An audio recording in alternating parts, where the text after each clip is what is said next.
Make this your best season yet with nutritious 2-minute meals from Factor. Eating well has never been this easy. Just heat up, enjoy, and get more time to do what you do. Get started at factormeals.com/factorpodcast and use code FACTORPODCAST to get 50% off, plus free shipping on your first box. That's code FACTORPODCAST at factormeals.com/factorpodcast for 50% off, plus free shipping. The link is in our show notes.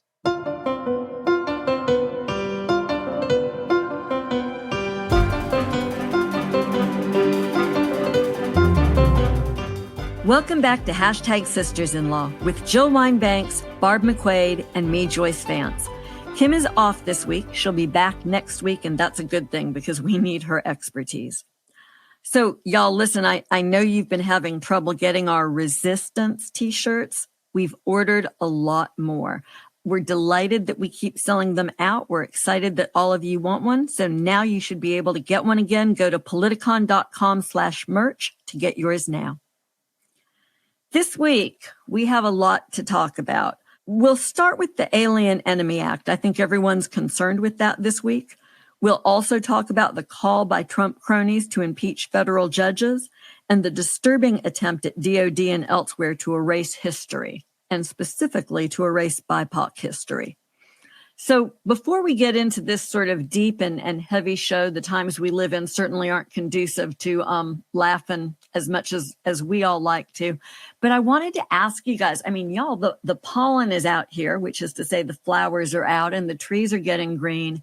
And it's spring break and my kids are older, so we don't necessarily have the ability to get everyone in the same week and check out. But I still like to travel with the kids. So I'm interested, what are your favorite trips? Spring break trips, other trips? What should I be thinking about doing with my small fry and my not so small fry? Jill, what's your favorite? Well, as you all know, I love really adventure travel and exotic travel.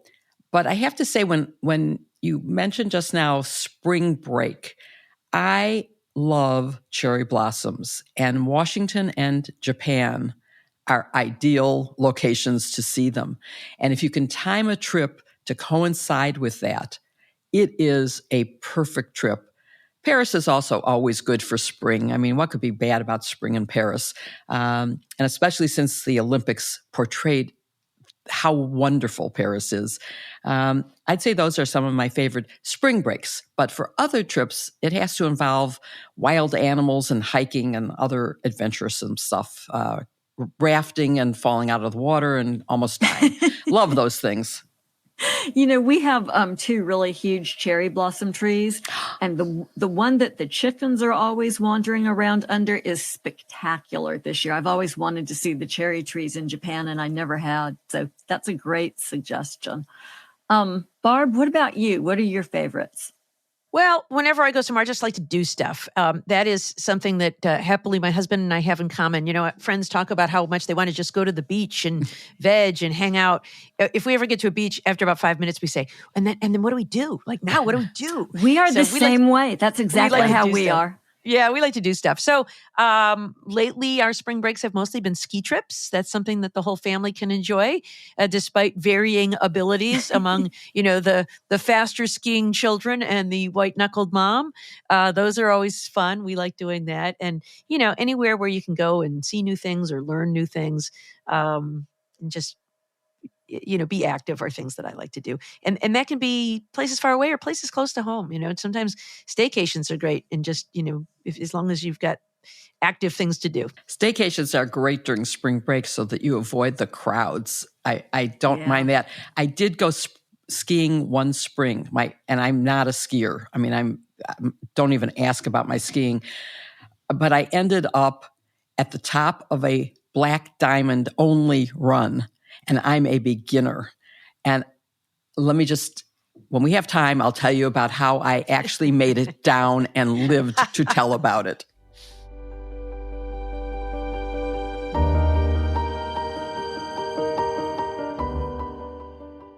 So my cats are really picky eaters, and they definitely deserve the best. Cats should not eat processed food for every meal, which is why Smalls has become my go-to cat food. Your furry friends will adore you if you try it too. I only learned about Smalls when they started advertising with us, but I am super glad that they did because Smalls cat food uses protein-packed recipes made with preservative-free ingredients you'd find in your fridge. And best of all, they deliver it right to your door. That's why Cats.com named Smalls their best overall cat food. Harry, Juliet, Dingus, and Tofu are cats. They all agree. So don't wait. Get 50% off your first order plus free shipping when you head to smalls.com and use our promo code SISTERS. Wait, how many cats do you have, Joyce? 4. 4 cat. You are a crazy cat lady. I love it. Yes, I definitely am. For proof, give your cats a taste test. Just put a bowl of the tired old stuff next to a bowl of delicious Smalls, and your cat will go for Smalls every time. We've seen it in action. And the company has a great story too. Smalls was started in 2017 by a couple of guys home cooking cat food in small batches for their friends. A few short years later, they've served millions of meals to cats across the USA. Smalls not only smells better than the other brands, but you'll feel a lot better knowing that you're giving your furry friends the good stuff instead of burnt out kibble. I mean, if you were a cat, would you want dried out pellets meal after meal? I don't think so. Hey, Jill, you know who else likes Smalls? Who? You know, Bella occasionally tries to nose her way into Smalls. Maybe it's not just for cats. Oh my gosh, because as you all know, I am a loyal and devoted Dalmatian person. But I know, Joyce, you and many of my friends are cat people. You're also a dog person too, thank heavens. And I know from them that they say you can't just feed your cat kibbles. Just remember your cute kitty descended from ferocious desert cats, who I love seeing in the wild, and they hunted live prey for food. Your cat isn't any different. They still need fresh, protein-packed meals to be at their best. Other cat food brands know this, but they chose to put their wallets first with low-quality ingredients and unnatural preservatives. If you're like us, we want our cats to be eating as good as we do. Smalls is so confident your cat will love their product that you can try it risk-free. So what are you waiting for? Give your cat the food they deserve. Head to smalls.com and use promo code SISTERS at checkout for 50% off your first order. Plus, free shipping. That's the best offer you'll find, but you have to use our code SISTERS for 50% off your first order. One last time, that's promo code SISTERS for 50% off your first order, plus free shipping. The link is also in our show notes. This is serious. I mean, our cats think this is the best food they've ever had.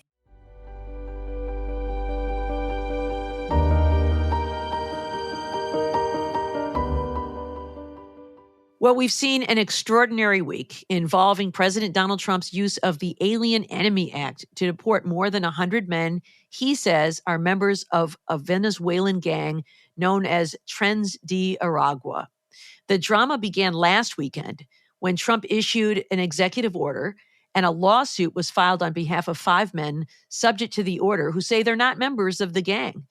A federal judge last Saturday granted a temporary restraining order as to all non-citizens in U.S. custody who are subject to this order, and he even ordered planes to be turned around if they were currently in the sky. Now, 3 planes, in fact, made it to El Salvador, where the men were transferred to a high-security prison that has had human rights allegations and all kinds of things. Court filings went back and forth all week, with Trump calling for the impeachment of the judge. So first, Joyce, let me ask you, what is this Alien Enemy Act of 1798? When does it apply? And what's the process for finding out whether these men were indeed members of this group? Yeah, so this is an act that applies during wartime. Let me say that one more time. During wartime. Currently, the United States of America is not in a declared war with any country, and that should be the end of this. Game over, no further conversation necessary. We are not at war, and we are certainly not, as one of the greatest world powers, at war with a gang from Venezuela. But in the time of Donald Trump, of course, here we are. This act, by the way, I should say, has a little bit of a nefarious history. This is the act that was used to intern some Japanese citizens during World War II. The Japanese were subject to internment under several different legal theories, but this was one of them. And here, Barb, and maybe this is where you want to focus, I'm not sure, but what I find most disturbing about this entire episode, other than the fact that we are not at war, so Donald Trump has no legal authority to be doing any of this, and despite the fact, by the way, that as a former law enforcement official, I think it's a great thing to keep America's streets safe, right? I think something law enforcement should be doing is policing against crimes of violence and making sure people in our country are safe. But this is not the way to do it.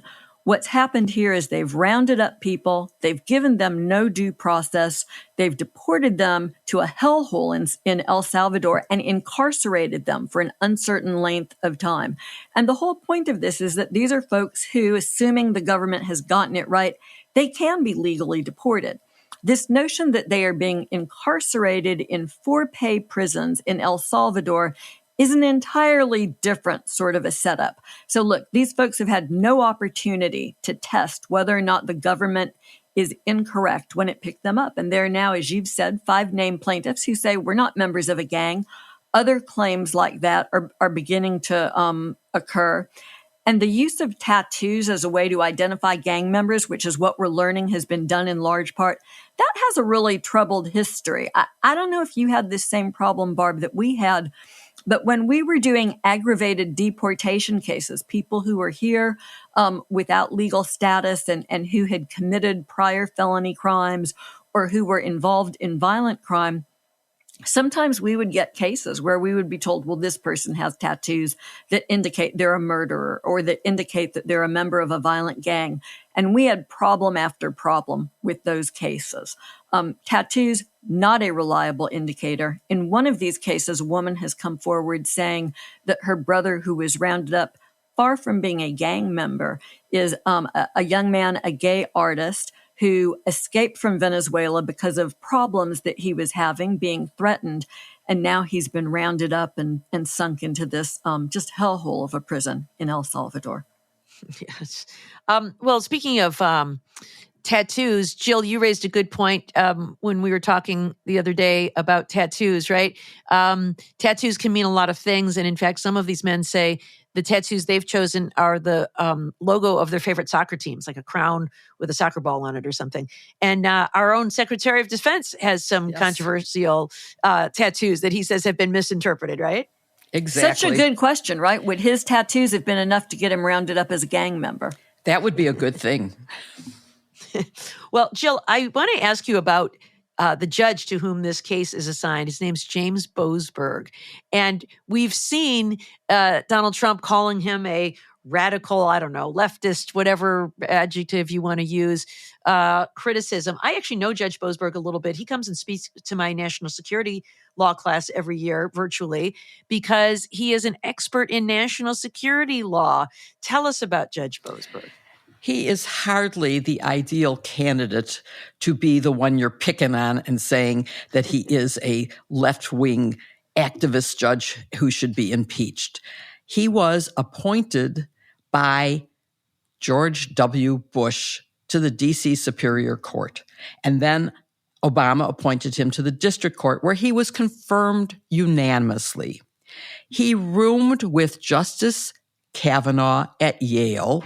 He's also a graduate of St. Albans, a fancy school in Washington, D.C., where a lot of conservative Republicans send their children, and so do Democrats. I don't think it's a partisan school. And he also went to Oxford. He was appointed by, and this goes to your point about his expertise, by Justice Roberts to the U.S. Alien Terrorist Removal Court, and he served as the presiding judge of the FISA court. So he is not someone who you would normally associate with a liberal left-wing judge. And I really think that he's just not the person who should be picked on. But there's a bigger issue, which is No judge should be picked on for their decision. Impeachment is for misconduct. It isn't for this kind of, I don't like your opinion, appeal the opinion. Don't impeach the judge. And can we just talk about the point that we're at in these cases? I mean, we are talking about a temporary restraining order that the judge issued just to say you can't take these people out of the country while we're briefing these early legal issues. And everything that's going on right now is about whether the government violated that temporary restraining order. We're not talking about a substantive determination that the government can't do this, right? This is such an early stage. It's really sort of crazy that so much animosity has developed so quickly. Yeah, it really does seem like they're just, spoiling for the fight. Well, one of the things that happened on Friday while we were recording was a inquiry into the state secrets privilege. So as this battle has gone on all week, Judge Bosberg has asked for more information. The Department of Justice lawyers have said, we can't tell you, we won't tell you. And he's been trying to get answers like, did these planes leave? When did they leave? Did you defy my order? And one of the things they said earlier in the week is, well, we're thinking we just might invoke the state secrets privilege, but we haven't yet. What is the state secrets privilege? Can you tell us what that is? Well, Professor McQuaid, this would actually be a really great question to ask you, but I will outline the contours and then you fill in if I leave anything important out. It's a common law doctrine that the Supreme Court has developed over time called the state secrets privilege, and it protects sensitive national security information from being disclosed in civil litigation. It's meant to protect, for instance, pieces of sensitive evidence if there's a reasonable danger that disclosure during litigation would expose military matters which, in the interest of national security, should not be disclosed. That's a Supreme Court case from 1953 called Reynolds. And it talks about this notion that we should protect sensitive secrets. So look, I'm following this with interest because it's unclear to me what the state secrets are here. And although judges under this doctrine don't look too deep once the privilege is asserted to avoid bumping into sensitive areas, they do need to make sure that there are actually secrets involved before they let the government take this protection. And here where you've got the government openly bragging about what it's doing, right? And the president of El Salvador talking about his help and the whole oopsie tweet, too late, we've got these people. We've got video of these planes landing and men being pulled off of them. We understand that there's a deal between our country and El Salvador. I'm not really sure what secrets they intend to invoke on, so I'm very curious about how this proceeds. Yeah, I think if they had started down this path, they could have said, the routes we take, the planes we use, all of that is secret because if we revealed that to the world, it could in some way compromise our operations. Maybe so. But they posted this like glitzy Hollywood style video of these men being transported to this prison in El Salvador. So you kind of can't have it both ways. I mean, it still may be that some of these details don't get shared publicly. They could be shared with the judge, but not with opposing counsel, for example, or with the public. If it is simply about, the routes, what he's trying to figure out is, did you defy my order? And they say, we can't tell you that. So there's this amusing exchange in the first hearing, which I painfully listened to the entirety of, where they're saying, well, Judge, we can't tell you that in open court. And you can imagine him sort of rolling his eyes before he very patiently, in this very civil tone, says to them, well, I know how all of this works because I've served on the FISA court, and we can go into chambers and talk in private. We could even go downstairs where I have a secure facility at my disposal. He's so sweet and so kind and everything that you want a judge to be. I just hope that at the end of the day, he will find a way to hold these folks accountable. Because as you say, he's just saying, the government is essentially saying we can do whatever we want and you can't hold us accountable. And it's time for a federal judge to say, actually, government, we can and we will. And, Barb, you mentioned the brazen and bragging and the photographs, which are, to me, pictures of cruelty. Mm-hmm. The men being taken off the plane in that horrible bent position by masked men is It's so un-American. And this is not that they were brought to their home country. They were brought to a third country where we're paying about $20,000 a year to house them for no reason at all that we know. There's been no facts presented. Can I ask you guys about that? I know this is getting us a little off track, but this is a provision, the Alien Enemy Act, that lets you deport people, right? And presumably there's some provision that lets you somehow round them up and contain them, because that's what happened in World War II. But I'm a little bit weak on the legality of taking people and locking them up in a third world hellhole that wouldn't pass Eighth Amendment standards for cruel and unusual punishment, doing it for an indeterminate period of time and holding them incommunicado.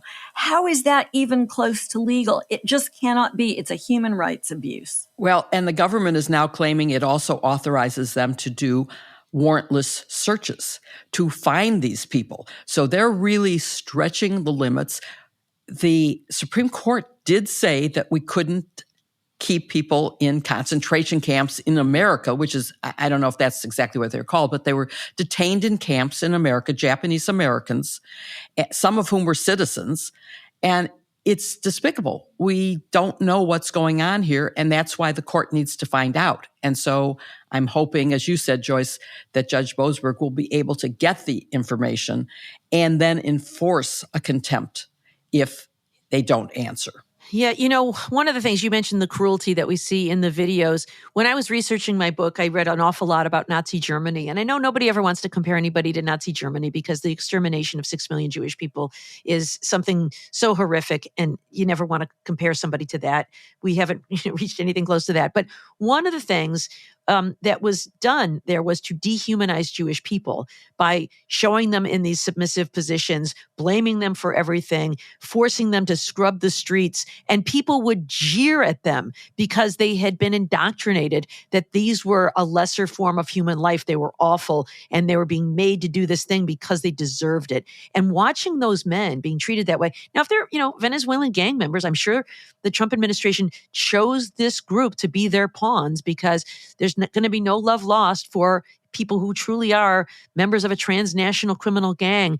But treating them, shaving their heads, pushing their heads down, showing them kneeling in their underwear, it really feels like to me, an effort to dehumanize maybe not just these Venezuelan men, but all immigrants, that we need to get them out of here because they are less than human or something. So it really felt. And we don't know if these men are here legally.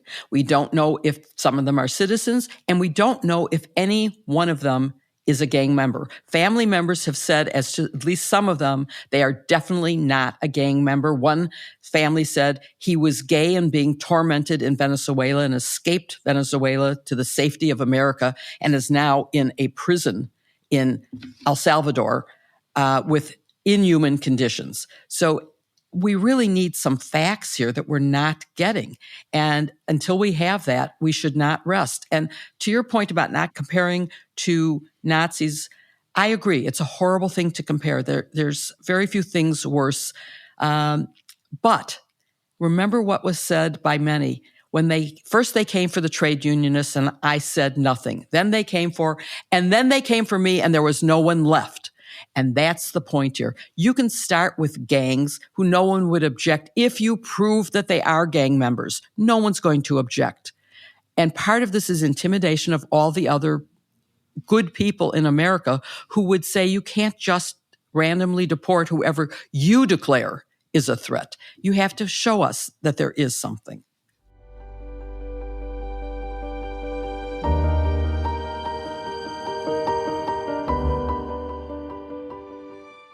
Did you know Fast Growing Trees is the biggest online nursery in the U.S. with thousands of different plants and over 2 million happy customers, including me? They have all the plants your yard needs, like fruit trees, privacy trees, flowering trees, shrubs, and so much more. And they are all geared and sent to you only if they match your zone of growing. Whatever plants you're interested in, Fast Growing Trees has you covered. Find the perfect fit for your climate and space. Fast Growing Trees makes it easy to get your dream yard. Order online and get your plants delivered directly to your door in just a few days without ever leaving home. Their Alive and Thrive guarantee ensures that your plants arrive happy and healthy. Plus, get support from their trained plant experts on call to help you plan your landscape. Choose the right plants and learn how to care for them. I can use that. I have, what's the opposite of a green thumb? A brown thumb? I can use the experts at Fast Growing Trees. Their trees really last. They're fabulous. They are so sturdy. And they really are good. I've called repeatedly with questions about how deep should I plant this or what's the right time. They are always fabulous. Fast Growing Trees offers 6,000 plants to provide the perfect choice for you. Everything from indoor plants to fruit trees, full-size privacy trees, and more. Just follow their 14-point quality checklist, and Fast Growing Trees will help you care for each plant individually. Everything from watering routines to maintaining the correct sunlight exposure becomes easy with their guidance. And that means you'll be giving your plants the care they deserve the moment they ship to your home. I have been buying plants from Fast Growing Trees for about a decade, but there is always something new to look at every year. And this year we were excited to learn you can grow a vanilla bean plant indoors. Did you guys know that? No. It's so cool. I'm really looking forward to that. Are you going to make your own vanilla flavoring? You know, if I get a vanilla bean, I technically know how it's done. And we've done this with our Fast Growing Trees plants over the years. We have a lot of citrus that comes from them. And it's always a lot of fun to do it for yourself. So there are a lot of choices. You can pick whatever interests you the most, but always good stuff to choose from. Wait a minute, what are you doing with the vanilla beans? You know, you can extract it. You can use alcohol to extract it and make like the vanilla extract that you would purchase in the grocery store. Except it's way better than the grocery store. I don't know because I've never done it. A friend of mine made it, and Is it's so good. Yes, fabulous. Well, here you go. That's the experiment for sisters-in-law this year. Interesting. Well, I'm here for the plant experts who can answer questions about your soil type. They can give you advice on landscape design and how to take care of your plants and everything else you need. No green thumb required. So don't wait. This spring, they have the best deals for your yard with up to half off on select plants and other deals. Listeners to our show get 15% off their first purchase when using the code SISTERS at checkout. That's an additional 15% off at fastgrowingtrees.com. Use the code SISTERS at checkout. Again, that's fastgrowingtrees.com, code SISTERS. Now is the perfect time to plant. Use the SISTERS code to save today. The offer is valid for a limited time.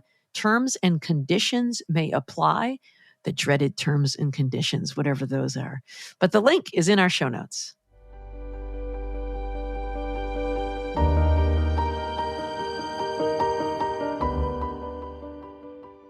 Well, here's something that's not new, but that it's time for us to talk about.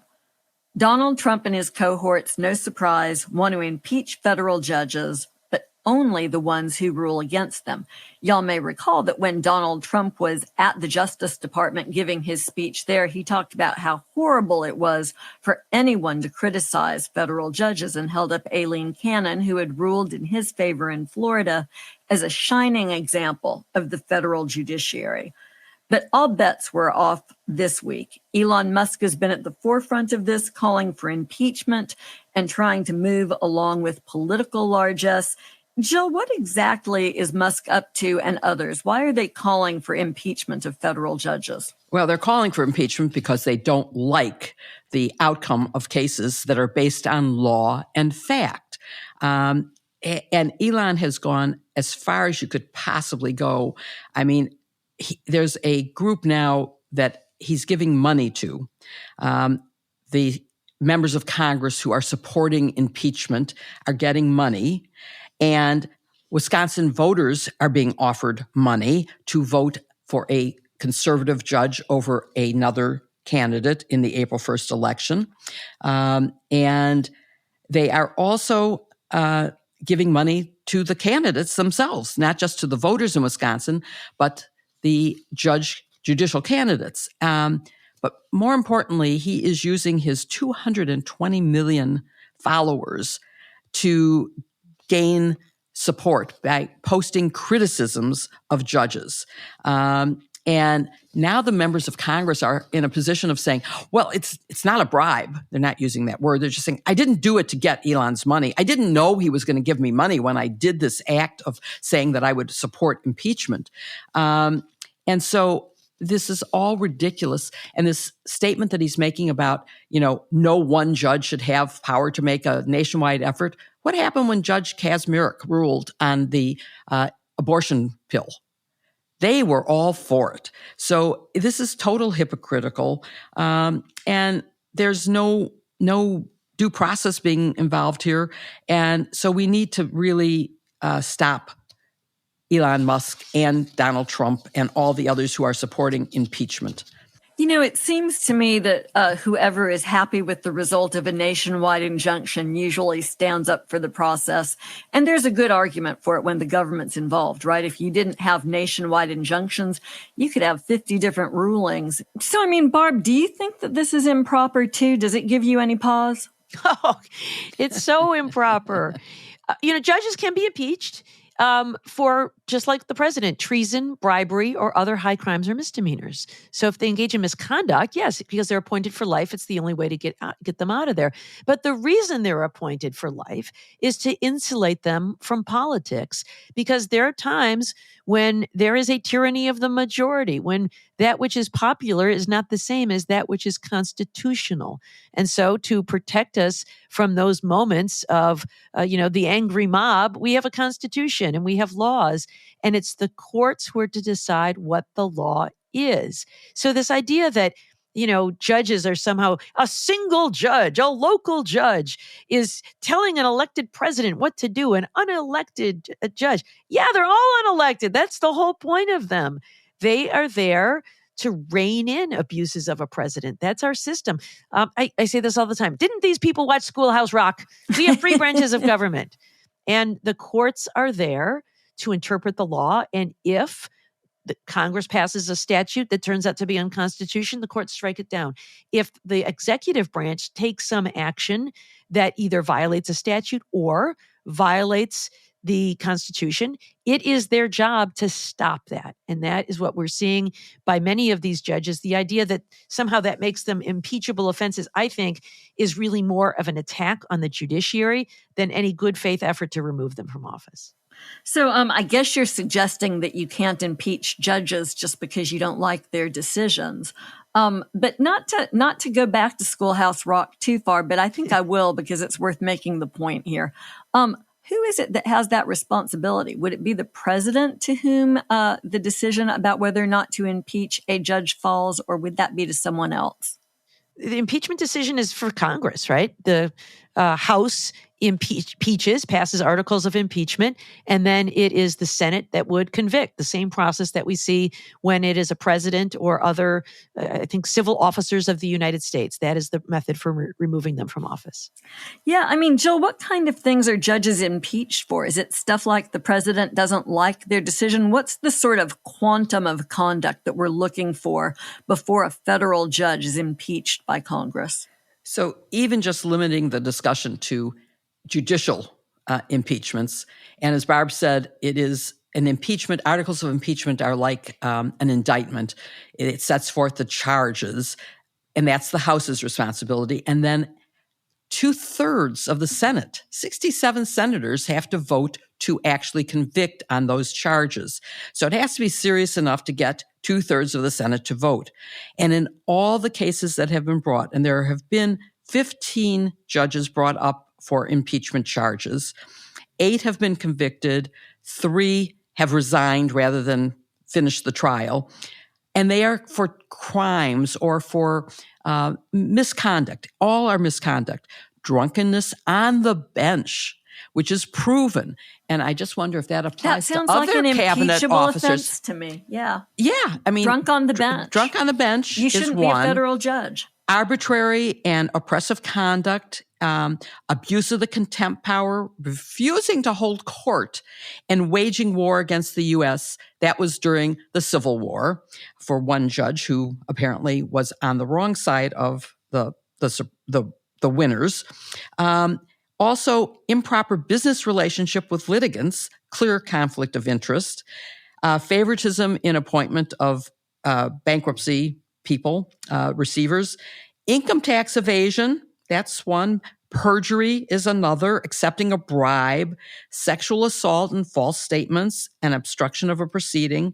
So those are the kinds of things that have been proven and have resulted in the conviction and removal of judges. There's nothing even remotely alleged against Bosberg or any of the other judges that Musk and Trump are calling for impeachment of.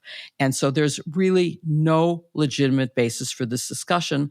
But, to Barbara's book's point, saying it loud in office makes people believe that there's something wrong, in the same way that they're saying that these men are Venezuelan and criminal gang members. They aren't proving it, but they say it loud and often, and people start to believe it. Common back to the Nazi propaganda machine. Yeah, I think that's just the most salient point in the whole discussion, Jill. It feels important to me, it feels weighty, and it feels like something we shouldn't be letting this administration get away with. And someone that we might not have expected to tried to step into the breach this week and maybe calm the discussion down a little bit. Barb, the Chief Justice, took the unusual step of making public comment. Do you want to talk about what he did and just how unusual that is?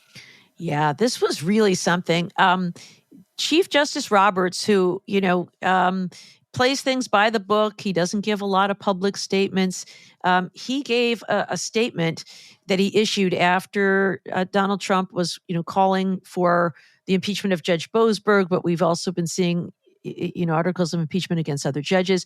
And he issued a very short statement. I'll read it. He said, "For more than 2 centuries, it has been established that impeachment is not an appropriate response to disagreement concerning a judicial decision. The normal appellate review process exists for that purpose." And so, the idea that people are seeking the impeachment of a judge just because they don't like their decision.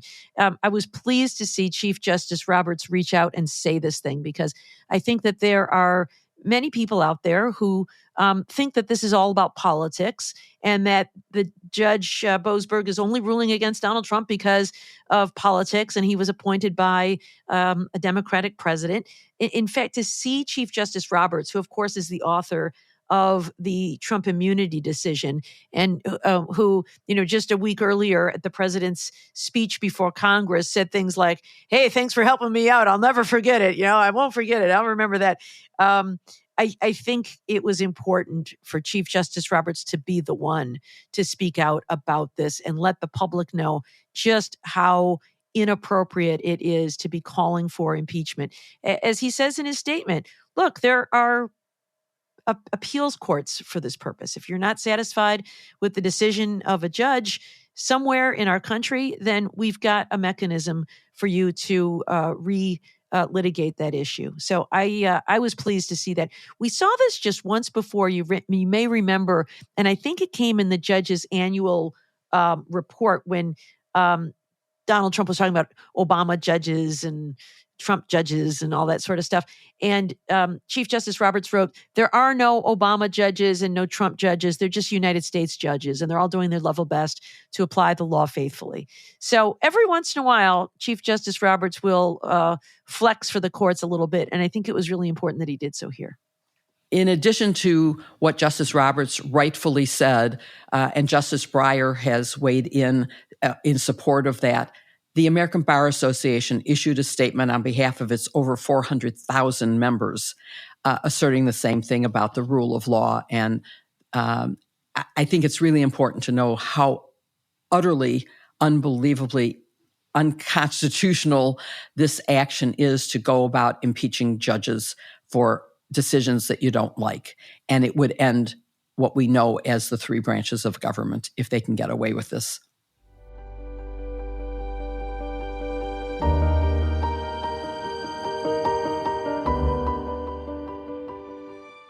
Who does not love the good things in life?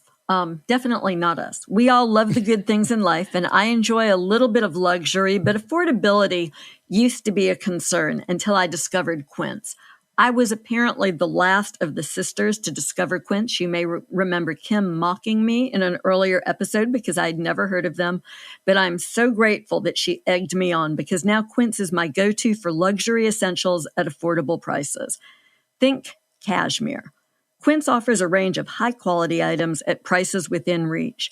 Beautiful 100% Mongolian cashmere sweaters from $50, washable silk tops and dresses, organic cotton sweaters, 14-karat gold jewelry, and more. And here's the best part. All Quince pieces are priced 50 to 80% less than similar brands because Quince partners directly with top factories, cutting out the cost of the middleman and passing the savings on to you. Shopping on their website is a lot of fun, and I never feel guilty because I can refresh my closet without breaking the bank. Quince is also perfect for gifts. Yeah, we started advertising for Quince, and I liked the sweaters I got so much that the next time we recorded an ad, I had to stop the recording because I just remembered how much I like these sweaters and I ordered more. They're fantastic.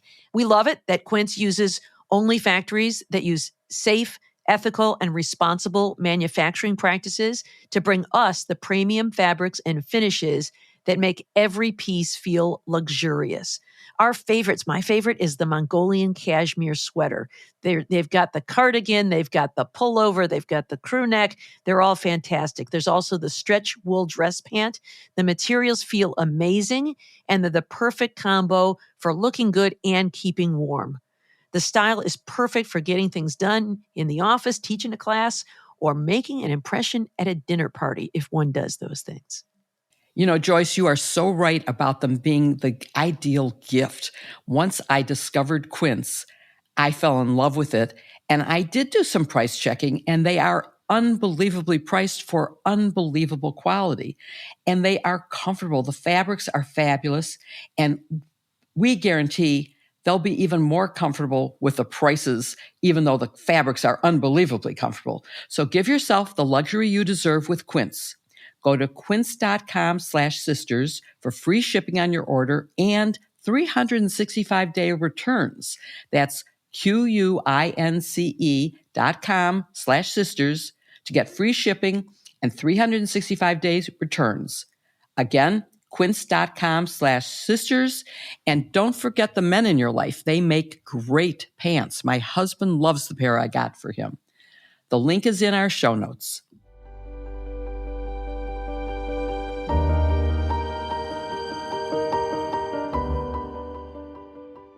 Hey guys, you have to really tell me this isn't really happening. Say it isn't so.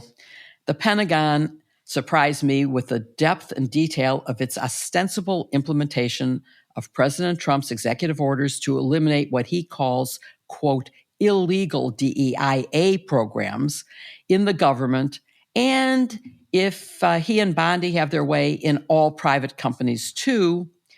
One result that I didn't see coming is the erasure of the military history of Black, Hispanic, and women service members, including Jackie Robinson. Can you imagine that?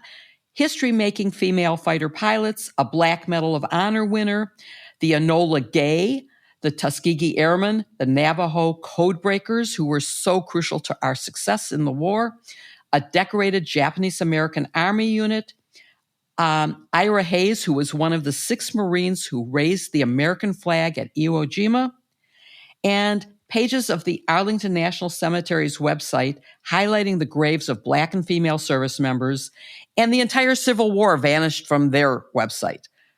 So one website that was terminated, in addition to all that, was the Women's Military Memorial at Arlington, which I want to mention because it's a very special museum, and I encourage everyone who hasn't seen it to visit it. It's at the entrance, and as of now, it still exists.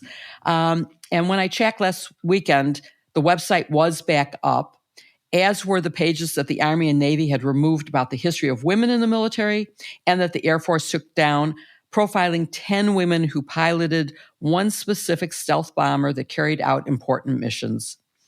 One prominent page that has not, as of now, been restored is the one that honored Colin Powell. It was headlined, First Black Joint Chiefs Chairman, also was the youngest. and it was deactivated and replaced by the words DEI. Colin Powell was not a DEI. He was a capable, wonderful secretary and warfighter in the terms that Hegseth uses now. But Barb, before we get to the legal issues of what's happening and whether it is legal or not, why does the obliteration of history matter? Oh, man. That's a big question. But, history is so important because if you are somebody, especially who is underrepresented in an organization, it says, we see you and you matter and we want to include you. I also think it's so important for current members of every group to understand the struggles that people went through to open doors for women and minorities. Jill, I think about some of the things that you had to endure in the 60s and 70s so that people like me could have a smoother path in the 80s and 90s. And, I endured indignities so that women today could have a smoother path. And I think that history is really important for people to understand, and the accomplishments and the pride that comes from seeing people who were the first, who did break those barriers, the people who did the, Ginger Rogers dancing, doing everything Fred Astaire did, but backwards in high heels, right? I mean, understanding that is critically important. And so, there are plenty of prominent people who say that to erase, this history is to try to erase these groups. And I think it's really disturbing. And I also want to say one more thing about DEI. To call someone a DEI hire is to suggest that they are somehow unqualified. And that is just wrong. Affirmative action, baby, right? Yeah, it used to be affirmative action, baby. I mean, DEI means, the university where I am, and I don't speak for my university, but we have had prohibitions on affirmative action by state statute for a long time. There was a proposition passed after the big University of Michigan law school case won. And so there has been, no use of affirmative action. But so the way it operates in practice is through recruiting of people who have been underrepresented. That means going to rural communities in northern Michigan and finding people, mostly white, who have not had opportunities to go to a major university or go to a law school. The Go Blue guarantee at Michigan, like many universities, is if your family makes less than the median of the state income, you can go for free. That is an effort at inclusion to try to get people to the university who might not otherwise be able to afford it. Recruiting in urban areas where kids have not had prior generations go to college to help them understand what it takes to apply to college and how you get there. What is FAFSA? How do I apply for financial aid? People who don't know that, there is, efforts made to do that. So that's what diversity is about. It's what equity is about. It's what inclusion is about. So that when you get here, you're not, eating by yourself in the cafeteria, that there are groups where you can find people like you who have managed to navigate the system. We have a group here for undergraduate women in science and engineering because they are often very outnumbered by their male counterparts. And so ways to show them support and opportunities and just, fellowship, just being together among other people to help them navigate those things. Those aren't discriminatory things. Those are things that are designed to give everybody an equal opportunity to participate in society. And I believe that we are best when we include all citizens and we aren't systematically excluding a significant percentage of the nation's talent from opportunities in the military, in government, in the private sector, and wherever. And let's just stress that is not changing the qualifications. It is opening the door to those who meet the same qualifications. And that's what's important to know. Women in the military meet all the same requirements. In the old days, they had to be high school graduates, and men who were enlisting did not. So it isn't an unequal playing field. It's equalizing the playing field and offering opportunity. That's what's really important. And those who don't know history are doomed to repeat it. It is a way, as you said, to erase groups and to eliminate some of the benefits, for example, in the military, where they were one of the first institutions to integrate. And now they're trying to unintegrate it. But Joyce, let's talk about the law now. Trump is attempting to justify what he's doing by claiming that DEI is illegal, but he doesn't define how it's illegal. But talk about the difference between anti-discrimination laws that Barb just mentioned and DEI programs that are sex-based preferences, and what the difference is and how you think this is going to play out in court. Yeah, I mean, what Trump has done is he's obscuring the legal argument with jargon, right? He's drumming up hatred instead of focusing on legally, what does it make sense for us to do and what doesn't it make sense? And the reality is we still have a constitution. We still have laws. And although, as Barb says, affirmative action has fallen into disfavor, particularly in an academic context, we still have rules in place that make it illegal to discriminate against people, even if you don't have to go the extra step to include them. But the reality is that the law typically provides a floor and not a ceiling. And so up to this point in our country's history, people who are inclined to be more inclusive, people who see value for their business or their school or their military organization to be open to all segments of society have been permitted to do that. And that, I think, is how this issue will present in the courts. This will be about Trump trying to put a stop to that. And the question will be whether this Supreme Court will go along. So, what you said just reminded me of one place I don't think I've talked about that I worked was... Oh, no, another one? I know. Wait, what? How can there be a new job? I know. It's, what can I say? Winning Workplaces is a not-for-profit that was created by the Lehman family, who used to own a company called Felpro, which was always on the Forbes list of the best companies to work for. And they wanted to give back to the community when they sold Felpro by creating something that would help small and mid-sized businesses. And I became the CEO. And one of the things that we did was research, which showed that the inclusive workplace is one that does better. It makes more money. It's more profitable. It benefits everyone. And so, what I'm worried about is the extension of what they're trying to do in the military to beyond the military. And, Barb, there's one consequence, and this does go to my Army experience, where I was responsible for billions of dollars in procurement, is outside the government, they're trying to say that the Federal Contract Compliance Group, which is an official federal agency, is being abolished, and government contractors who used to not be able to discriminate, as opposed to give preferences or quotas, but they couldn't discriminate, are now going to be able to. And by the way, government contractors account for 20% of the entire U.S. workforce in terms of their employees. So if they can discriminate, it's a serious thing. What's going on there, and can these rules apply outside of government? Well, Jill, of course, federal contractors should not be permitted to discriminate. I think what the administration would be saying here is that, well, our whole goal is to end discrimination because that's what DEI is.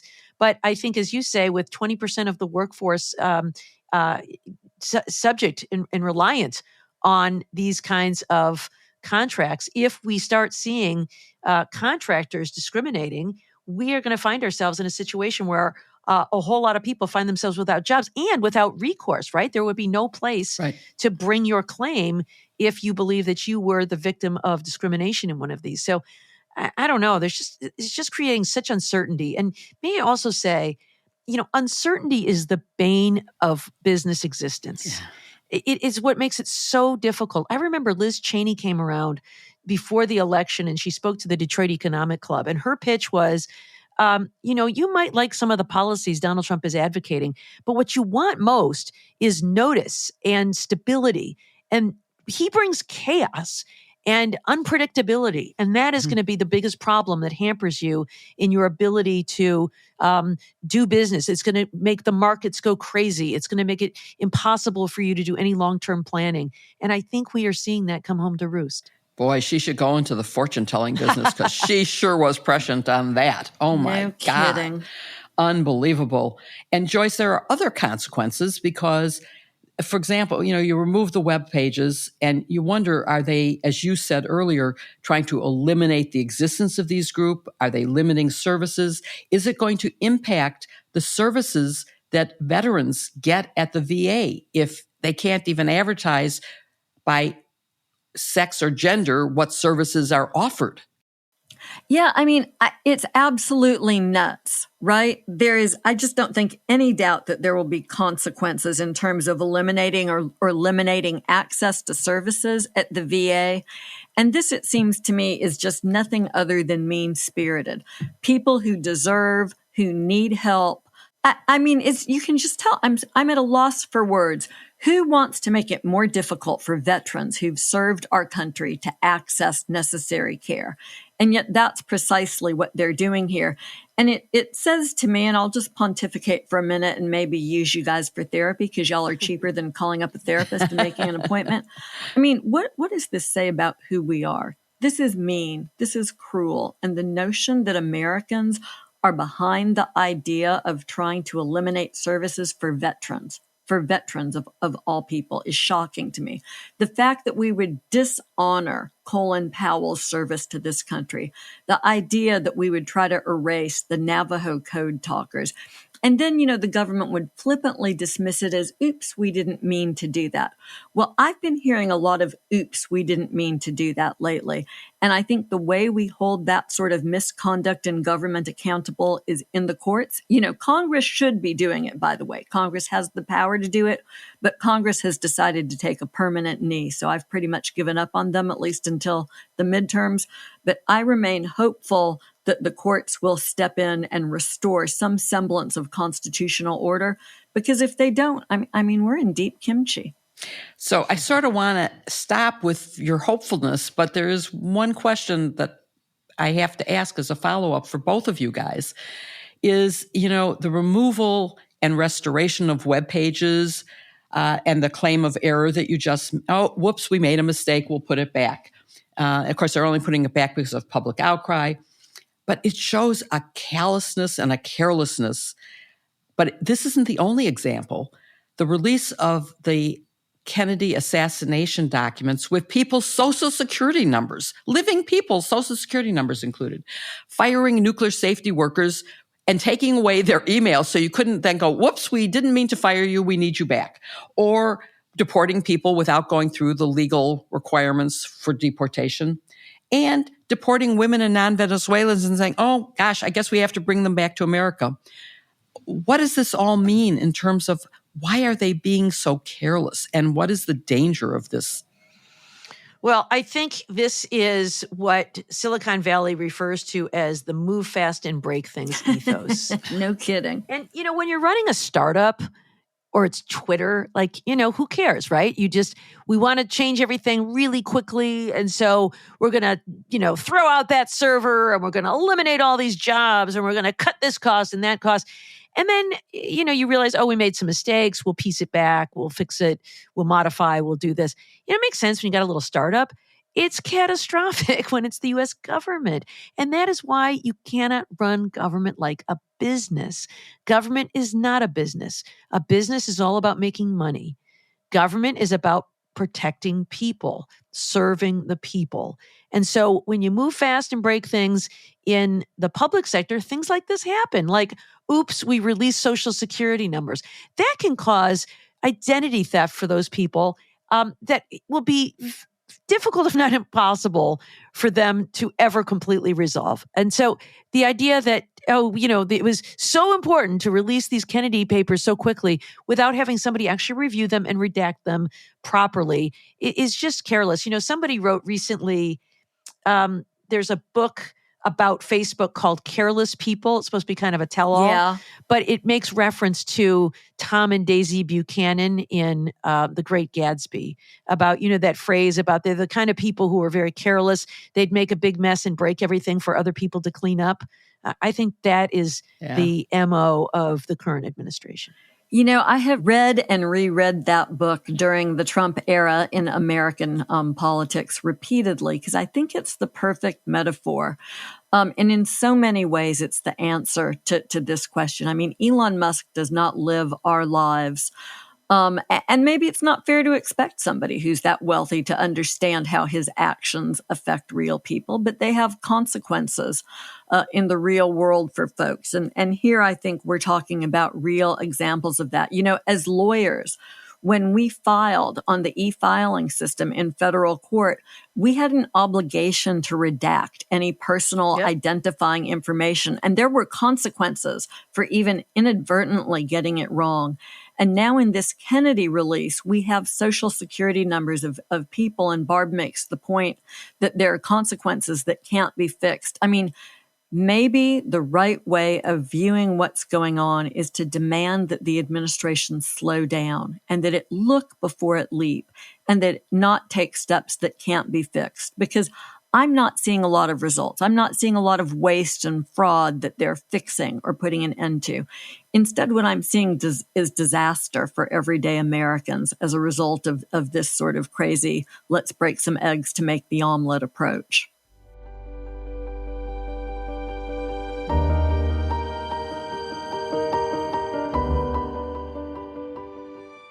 There's a lot happening these days, in case you hadn't noticed, but I'm sure you have. It can feel especially stressful or hopeless when things are outside of our control. That's why I'm so happy with Calm. Calm can help you restore your sense of balance amidst outside chaos. Since I've started using it, I found that it is so much easier to find my inner strength, stay committed to my goals, and have more energy for what's truly important, which is fighting for our democracy. Calm is the #1 app for sleep and meditation. It empowers you to calm your mind and change your life. Calm knows everyone faces unique challenges in their daily lives, and mental health isn't just a cookie-cutter approach to everyone. That's why Calm offers a wide range of content and programs like meditations that are designed to help you work through anxiety and stress, boost your focus, build healthier habits, and take better care of your physical well-being. There are also sleep stories, sleep meditations, and calming music that will help you drift off to restful sleep quickly and naturally. It's so relaxing. It's the perfect end to a stressful day. But when you're feeling overwhelmed, we recommend you try their grounding exercises too. These short guided sessions use sensation, movement, and breath work to help you relax and reset. You know, I don't love the breath stuff, but I love the stuff with grounding and sensation and movement. Calm even has powerful expert-led talks designed to help you handle grief, improve self-esteem, care for relationships, and more. Calm puts the tools you need right in your pocket and can help you dedicate a few minutes each day to live a happier, healthier life. Stress less, sleep more, and live better with Calm. For listeners of our show, Calm is offering an exclusive offer of 40% off a Calm premium subscription at calm.com/sisters. You know, it's so hard to say calm.com. Yeah. I feel funny every time I do it, but I'm always happy when I visit. Go to calm.com/sisters for 40% off unlimited access to Calm's entire library. That's calm.com/sisters. And the link is in our show notes, just in case you can't understand me.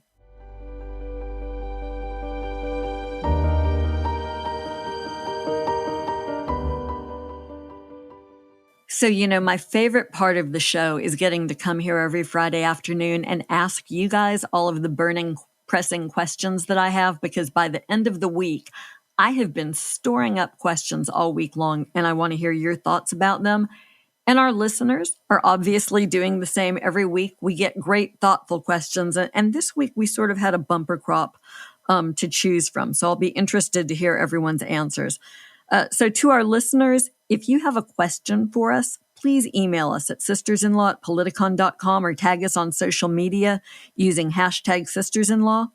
We'll try to get to your questions in the show, as many as we can, but also keep an eye on our social media feeds throughout the week, because we try to answer as many of your questions there as we can too. This week, though, we've got, why don't we start, Barb? I've got a question for you from Chris up in Maine, one of my favorite places in the country. So I'm happy to have a question from a maniac. Here's the question. Is it true that pardons auto-signed by President Biden are not valid?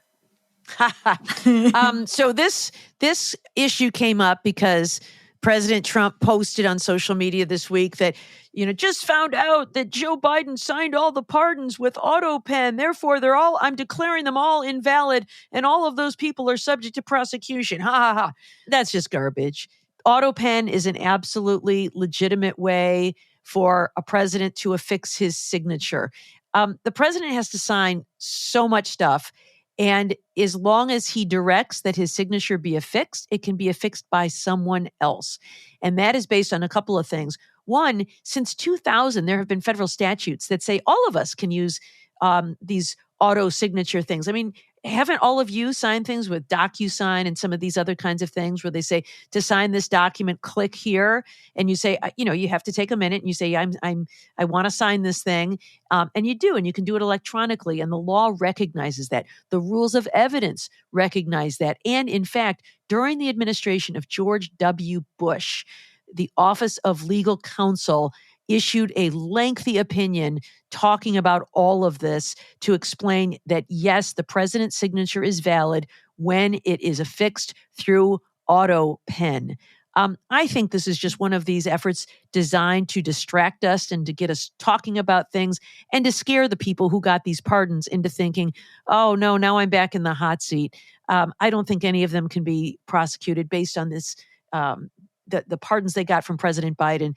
And this is just nonsense thrown out there by Donald Trump to create more chaos. Mr.Bright, shiny thing, right? And there's also this meanness, just this meanness behind this, the suggestion that, well, Joe Biden didn't know what he was doing. And so they were using the auto pen because he had no idea. We obviously know that that's not the case. We all watched Joe Biden walk, talk, and chew gum at the same time to the end of his presidency. And look, I just think that this sort of casting of insinuations is on brand, but also really disturbing. Second question this week. Y'all, this is from Jay. Jay doesn't say where he or she is from, but it's, I think, a great question for all of us. Jay asks, how old were y'all when you went to law school? Do you know anybody in their 30s or 40s who took the plunge? I'm 42 and wonder if that's realistically too old. Well, Jay, I went straight through from college, although in hindsight, I think it would have been better if I had spent a couple of years working and getting some real world experience. But I have students all the time at the university who are in their 30s and 40s. I've had a couple who were older than that.